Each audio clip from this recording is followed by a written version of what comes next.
বন্ধুরা, এখানে তো সবুজ হালকি দাঁড়িয়েছিল, তার পাশে তো একটি লাল হালকো দাঁড়িয়েছিল। তারপর লাল হালটি সবুজ হালকে একটি লাথি মারে, তারপর সে পড়ে যায়। তারপর তো এখান থেকে তো একটি মেয়ে হাল চলে আসে, তারপর তো ওই হালটিকে আরেকটি লাথি দিয়ে আসমানে পাঠিয়ে দেয়। তারপর তো এখানে তো রাস্তায় ডাইনোসর এসে পড়ে। পিন্টু আর চিন্টু এখান দিয়ে যাচ্ছিল, তাদেরকে তো ধাওয়া করে ডাইনোসরটি। তারপর তাদের সাইকেল ভেঙে দেয়। তারপর তো এখানে একটি গরিলা চলে আসে, তারপর এসে বলে কে রে সাইকেল ভেঙেছে। তারপর তো পিন্টু তো পানিতে নেমে পড়ে, তারপরে সেও তো গরিলা হয়ে যায়। তারপরে তো বলে ওই দেখো ওই ডাইনোসর গুলো ভেঙেছে। তারপরে তো এই পিন্টু ওদিকে চলে যেতে শুরু করে, ডাইনোসরদেরকে খুঁজতে শুরু করে। তার একটু পরে দেখা যায় ডাইনোসরটি গাড়িগুলো ভাঙছে।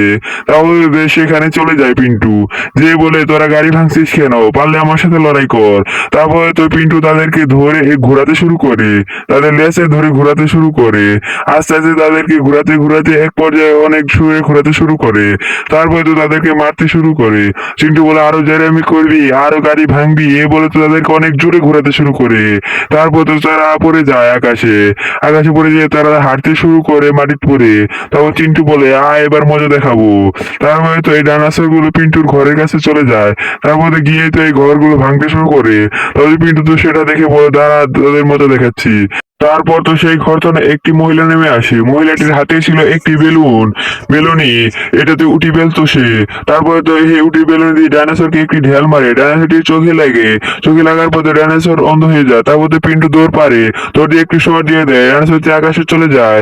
তারপরে তো এই মহিলাটি পিন্টুকে দৌড়াতে শুরু করে। এই পর্যন্ত দেখে থাকলে অবশ্যই লাইক সাবস্ক্রাইব করে দিও বন্ধুরা।